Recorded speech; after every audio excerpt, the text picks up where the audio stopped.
Ladies and gentlemen, I would like to make something very clear. Blue lives matter in America.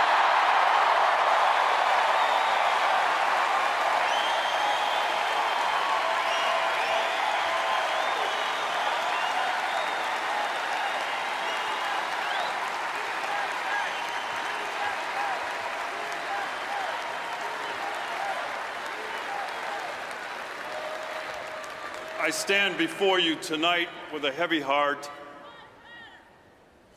as the law enforcement community prepares to bury three of Baton Rouge, Louisiana's finest. But there is some good news out of Baltimore, Maryland, as Lieutenant Brian Rice was acquitted on all charges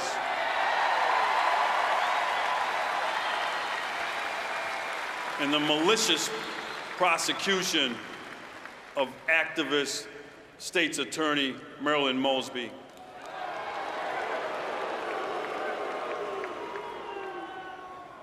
Now I want to talk to you about something important. Indeed, a concept that 5 law enforcement officers were murdered and 9 more were wounded for earlier this month, and for which 3 more were murdered 2 days ago in Baton Rouge, Louisiana, and that is the importance of making America safe again.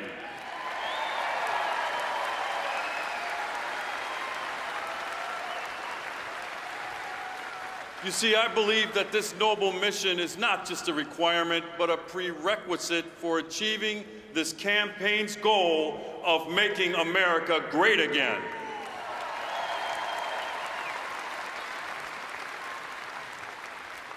We simply cannot be great if we do not feel safe in our homes, on our streets, and in our schools. I see this every day at street level, where many Americans increasingly have an uneasiness about the ability of their families to live safely in these troubling times. This transcends race, religion, ethnicity, gender, age, and lifestyle.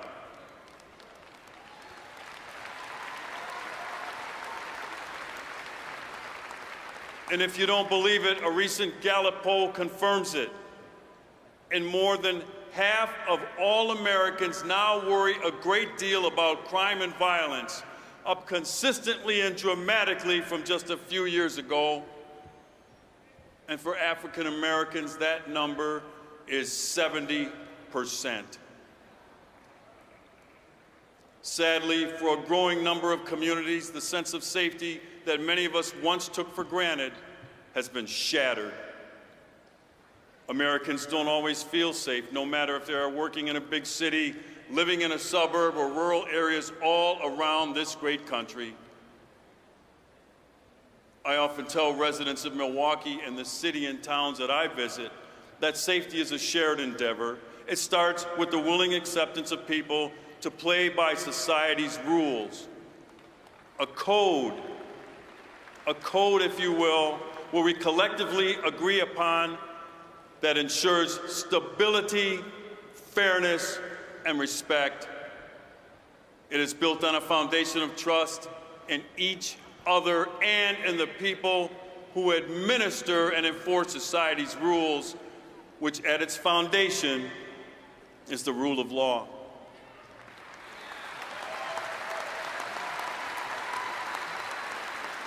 In 1963, Dr. Martin Luther King Jr. wrote passionately about the interrelatedness of all communities and states and about our inescapable network of mutuality tying us in a single garment of destiny. He spoke of the basic morality of the rule of law, provided that it is applied equally to both the wealthy and the impoverished, both men and women, and yes, the majority and the minority.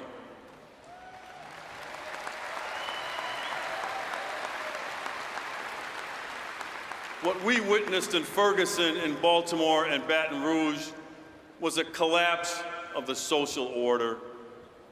So many of the actions of the Occupy movement and Black Lives Matter transcends peaceful protest and violates the code of conduct we rely on.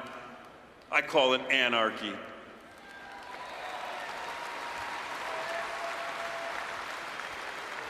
You see, American law enforcement officers understand that race is and has been a heated issue in our country. Most appreciate the vital need for thoroughness and transparency and pursuit of the greater good in their actions and in their investigations. These are truths that are self-evident to me and which I practice, and they are the truths that Donald Trump understands and supports.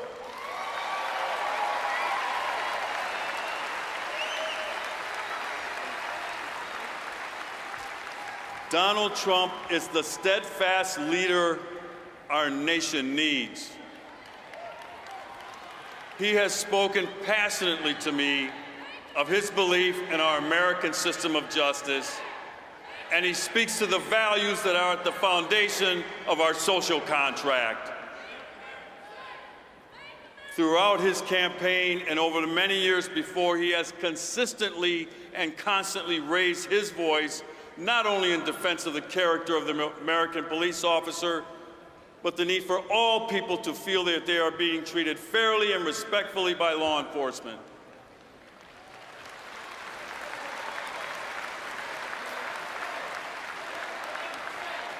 You see, Donald Trump understands that what can make our nation safe again is a recommitment to a system of justice in which no government official, not even those who have fought their way to the marble and granite halls of Washington, no private citizen, no elected official, even Hillary Clinton, and no group of people, despite the fervor with which they press forward their grievances, can claim privilege above the law. It cannot happen in the United States.